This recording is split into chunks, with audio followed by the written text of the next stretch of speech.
ejikwana idine nwaanyị nọ na nsọ. Ejikwana inwe any sexual relationship with nwaanyị nọ na nsọ. Imafu ihe bụ na nwaanyị nọ na nsọ, na nwaanyị na-asọ nsọ. Ọtụtụ ụmụ nwoke ejiga aka fa welu padlock gbachie their destinies. Ọtụtụ ụmụ nwoke ejiga aka fa welu nnukwute igodo gbachie ọganiru ha. Ihe m na-achọpụta n'ọrụ a bụ na ọtụtụ ndị na-abịa ka ekpere ha ekpere, ọtụtụ ndị na-ebute mkpa ha, ọtụtụ ndị na-ebu nsogbu ha na ọnọdụ ọjọọ ha na-abịa ka ekpere ha ekpere, na-ebu ụzọ kwenye na ọ bụ mmadụ na-emeghe ihe na-eme ha. Mana ọtụtụ oge ị na-anya n'ime mmụọ ịchọpụta na ihe na-esi isi na nkakwụ dị n'ime nkakwụ, na ọ bụrụ onye ilo mere ya. But because na onwego ebe ejere ebu elu ha amụma na ọ bụ nwanne nne ya ma ọ bụ nwanne nna ya na-achụ ya, ebuele ụdị amụma dị otu a o jidesizie ya aka ike. Ọ ma ajụjụ onwe ya ajụjụ, ihe a na-eme na ndụ m o nwere ka m si were aka mkpata nkwa arụrụ ngwele ji abịalụ m ọrụ. Gee ntị ọfụma, m ga-ebu ụzọ gwa gị maka omenala Igbo tupu m gwa gị maka Baịbụl nke ndị ụka. Ndị ma ife bụ omenani, ndị ma ife bụ omenani n'ala Igbo, ọ bụrụkwa ndị omenani social media, ndị na-amarọ ebe isi nkụ dị na ebe ọdụ nkụ dị, ndị na-enwero any information gbasara ihe bụ omenani. Na the real people bụ ndị omenani n'ala Igbo ma na nwaanyị nọ na nsọ adabata n'obi. Okwu ime ihe bụ obi. Obi bụ ebe ndị okenye, ndị ụmụ nwoke ndị okenye na-agbakọ. Nwaanyị nọ na nsọ adabata n'obi, tụmadụ obi ife dị na ya. Ọzọ, ndị omenani ma na nwaanyị mụsịa nwa enye ya izu ụka 6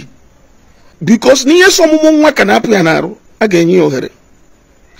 Abịa n'ụka, ndị ụka ma na nwaanyị mụsịa nwa na a ga-enye ya izu ụka 6 ka o wee n'onwe ya anya tupu ọ bịa n'ụlọ ụka maka ya na purification. After purification, o wee nwezi ike iso ibie na-agbagote na altar, maka na nwaanyị mụrụ nwa ọfụ ekwesịrị ịgbagote n'ebe nchụaja nke Jehova.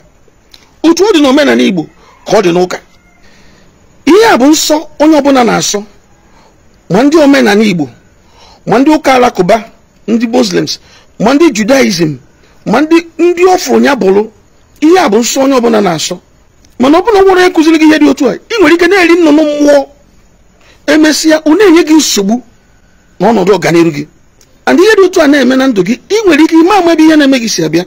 Ị na-elekwasị ya n'ọnụ ndị si na ha na-ebu amụma, mana echefukwana na m agwana gị na 75% of ndị si na ha na-ebu amụma na Africa, 75% of them adafụ anything, they don't see anything, they don't hear anything. No, a package si ya ebupụta ya egosi na social media, you will believe not real, you believe na onye a na-afụ ụzọ. Mana mgbe ị nwezere one-on-one contact, ifu na onye a adafụ the commonest fly, ijiji, yet all they claim na ya na-anụ from God. Ọ bụrụ na ichekwube ndị dị otu a, ị nwere ike continue na-eri nnụnụ mmụọ. Ọ bụrụ na ichekwube ndị dị otu a na-enye ndụ gị anya, you won't have any achievements, yet ị ga na-agba mbọ. Nothing to write home about, yet ị ga na-agba mbọ ka nwoke. Gaira bụ good spiritual. Medically, it is wrong. Go and ask your doctor.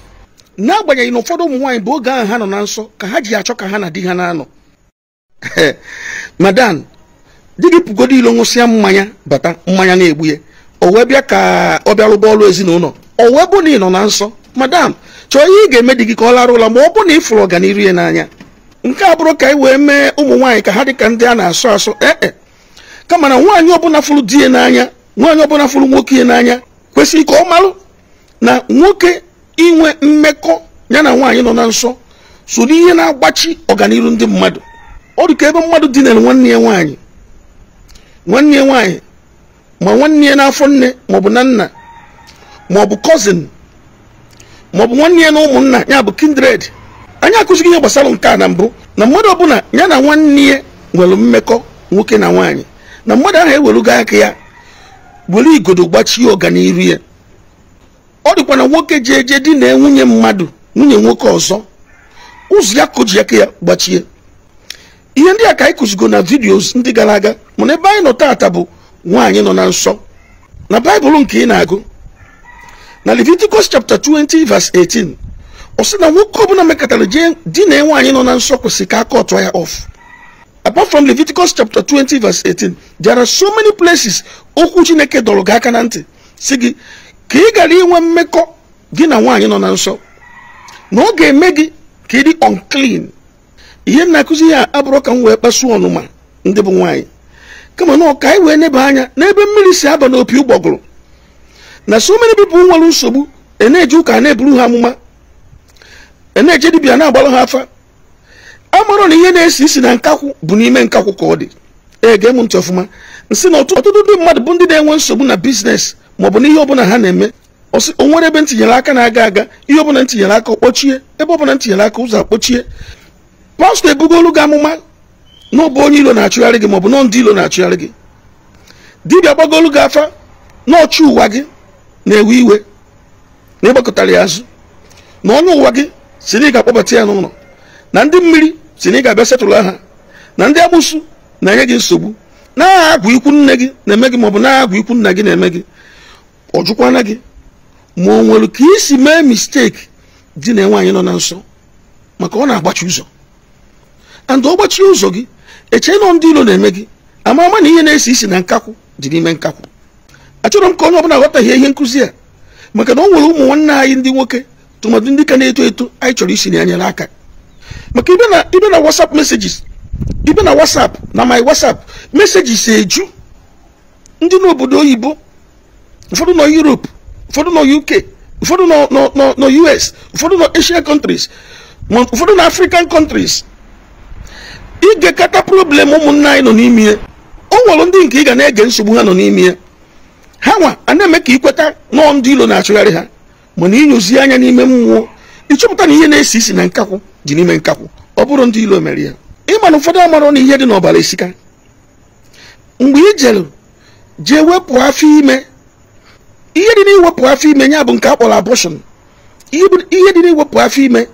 ihe dị n'iwepụ afọ ime mgbe ị were ego iji eme biznes wee sponsọ ka ewepụ nwa ebu n'afọ i were ego iji eme biznes wee sponsọ ka ewepụ nwa ebu n'afọ o nwere afọ ime ị ga-ewepụ no problem mana o nwere afọ ime ị ga-ewepụ o jide gị kee ga-agbụ kechie biznes gị kee ga-agbụ in life o nwere ihe ị ga-eme ga and you will not know this a na-eburu gị amụma na ọ bụ nne nwanne nne gị ma nwanne nna gị ji gị mana nke bụ eziokwu bụ na ihe na-esi isi na gị bụ nkakwụ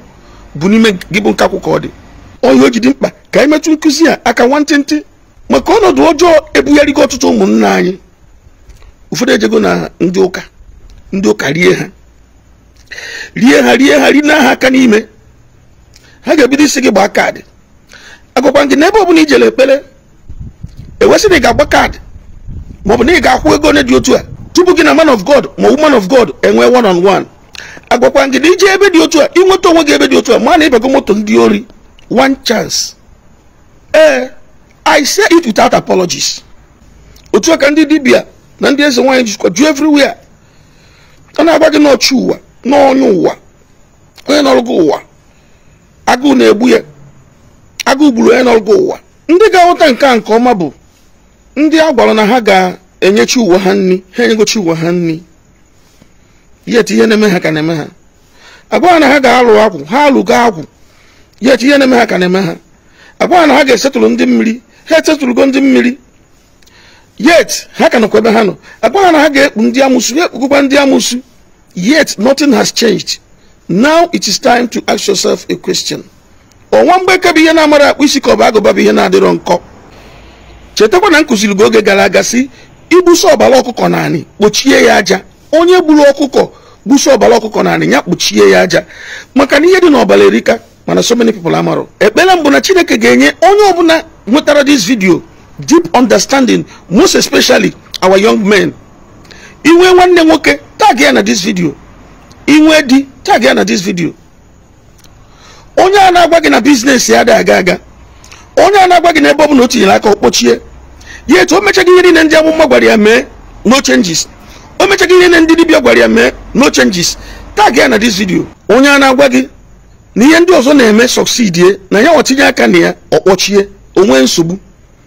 tag ya na this video. Ikekwa o mechaghị ihe niile ndị amụma gwara ya mee fasting ndị ya mee salaka sow seed yet ihe niile ka dịkwa ka ọ dị no changes. Omego nke niile ndị dibịa gwara ya mee ihe niile eze nwaanyị gwara ya mee rụọ ọrụ mmiri niile dị ya yet ihe niile ka dịkwa ka ọ dị. Tag ya dị otu na this video anyị nwekwara ọtụtụ ihe nkụzi ndị ọzọ na-abịa ga-enyere anyị aka ịchọpụta ebe mmiri si baa n'opi ụgbọgụrụ ka anyị wee kwachie ya ka anyị wee baa n'ọdịmma. Share this video.